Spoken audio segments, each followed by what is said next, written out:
You know, every now and then, I think you might like to hear something from us nice and easy. But you see, there's one thing. Food justice work is never, ever nice and easy. It's mostly unglamorous and rough. So I'm going to take the beginning of this Fresh Future Friday and do it nice and easy. But then we're going to finish rough. This is the way we do food justice. Rolling, rolling, rolling with food justice. I tell you, I probably have like 500 different songs related to our work in my head that we haven't gotten a chance to do because, you know, the more we do, the harder this work has become. And, I'm supposed to start easy, my bad. So the easy thing, my husband, some of you know, like lives with diabetes and has been able to manage it, but just, you know, as we've gotten busy, like he's had challenges with his numbers. So we went back to doing what we did, you know, when we first got married and before we started the farm, which is eating vegetables like it's our job. So no matter what we have, and a lot of the things, you know, like especially when it's homemade, I put as many vegetables as possible in the pot to add to regular dishes. And we just had some really delicious like local sausage, and that was, you know, that played a co-starring role to all of the cabbages and onions that we put in, and had it with brown rice. And then on days that we have like a meal that's not super healthy, we'll be sure to have a giant bowl of salad. And instead of dressing, we just use a little bit of olive oil and balsamic vinegar usually. But just doing that for a month got his A1C numbers back on track. So that's the easy thing, the solution that you can do to get, if you, whatever it is, whatever your chronic illness is, if you're dealing with them, you can get yourself back on track by incorporating way more vegetables in your diet. And, you know, vegetables, you know, we say are expensive, but they're a lot cheaper than prescriptions and don't have the side effects.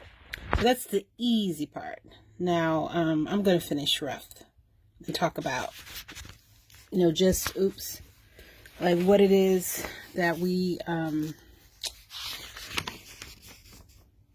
have done, and how, you know, we are excited a lot of time about the work and proud of what we're doing, but as the people that are like physically doing the work at Fresh Future Farm, we are not okay. So as you know, we sold or distributed over 17 tons of groceries, but we did that in our own cars over the last 6 years. And pretty much every single pound of that 17 tons was lifted by our teeny staff of 6 people. So there's been wear and tear on our automobiles, but there's also wear and tear on our bodies. And every single person at the farm store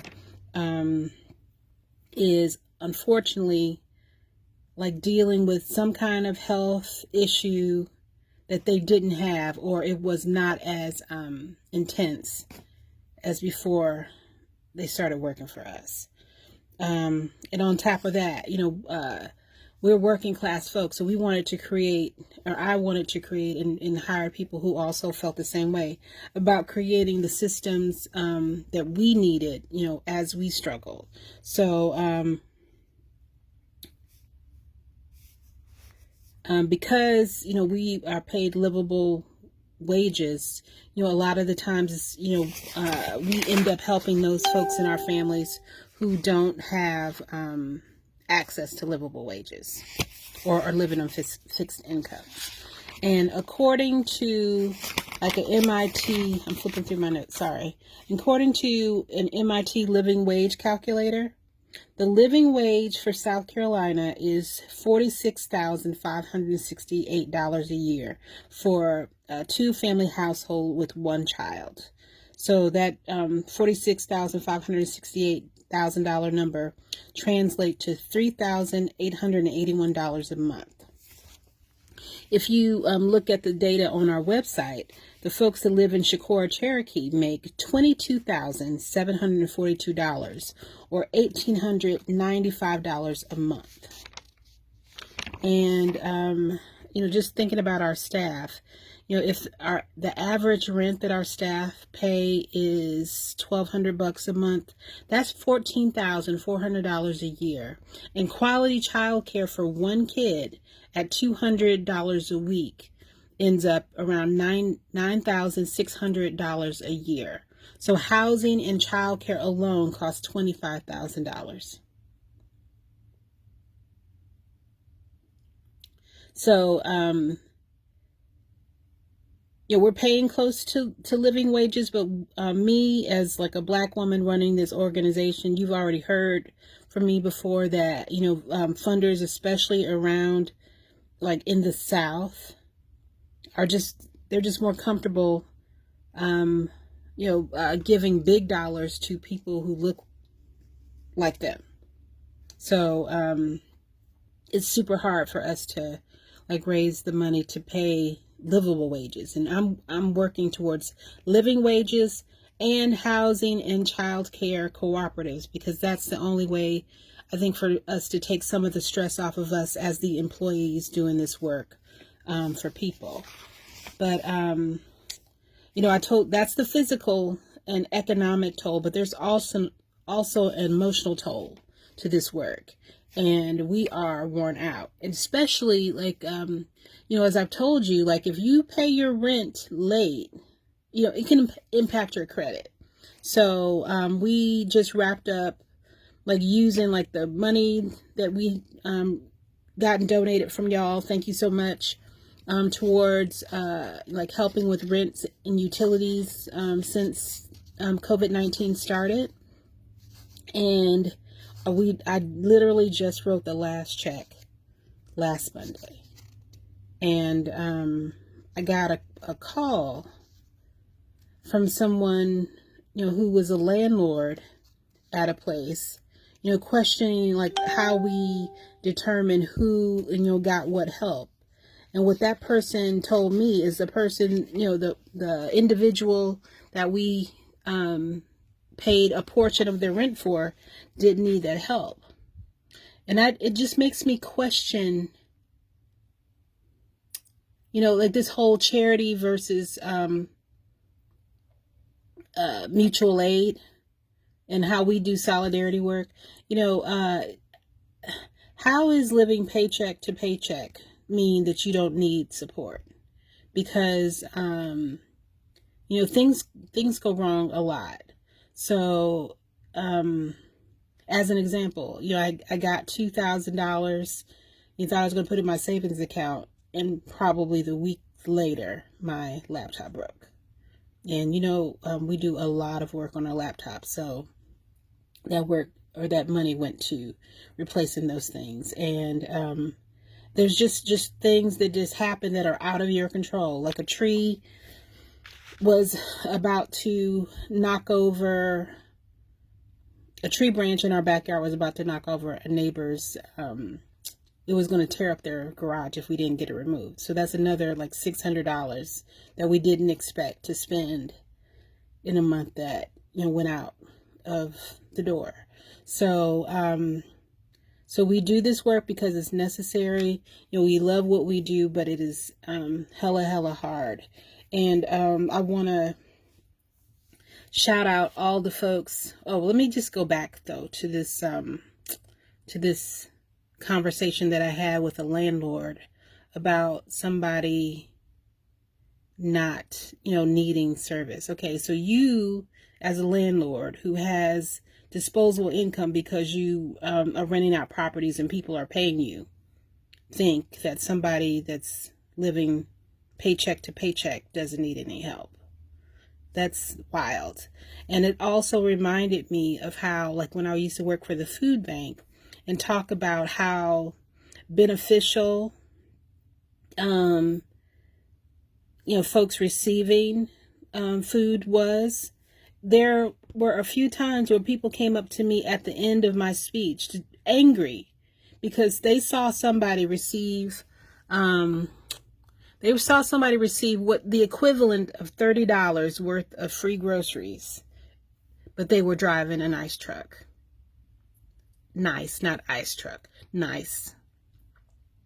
And I just know from my time at the food bank, there were folks that worked for Georgetown Steel, those, well-paying jobs that got laid off. And, they got to keep their utilities and house and childcare paid. Getting like $30 worth of food is a help, but it's not gonna pay your rent. So I just want folks to kind of like think about, how they think about poor people or people who are struggling for situations that are outside of their control. Because, like the person that drives up to your distribution in a nice truck, that nice truck might be borrowed because they don't have a car, or somebody that they know has a car that can go pick up for them and maybe other people in those neighborhoods. So you do not know the story behind why people do what they do and how they do it. And my request would be that you just like find something else to worry about, because it's just a lot emotionally for us to do this work and then be questioned or challenged about things that are insignificant. Because I know, like we all, no matter your socioeconomic status, like all of us need help from time to time. And my $30 worth of help is not going to bankrupt anybody. So there's that. But I want to shout out all of the people who donate to the farm. Whether it's $5, $10, or $100, all of that money that you give helps us turn around and help other people while also, paying livable wages. But we need to do more. We got a staff member who needs a whole new car because it's about to break down. I wish that, I could put money in every savings account of every staff member of ours. So like if you haven't donated to us, or if you donated once, I'm asking you to consider a recurring donation. If you can't do that, maybe like you can purchase some of the merch that we have. We have the Eventbrite happening with me and Marcus Middleton this coming Monday. If you support that, that would be great. Additionally, like I'm going to be talking to Black Church Food Security Network on Sunday about our work and how, we incorporated a grocery store into a farm. And then on Tuesday, there's dinners being sold on Monday and by Marcus. On Tuesday, we're going to show the video of us talking about like how to prepare anti-inflammatory meals. So if you could register and take those classes, all of these things help us do the work that we do. And it's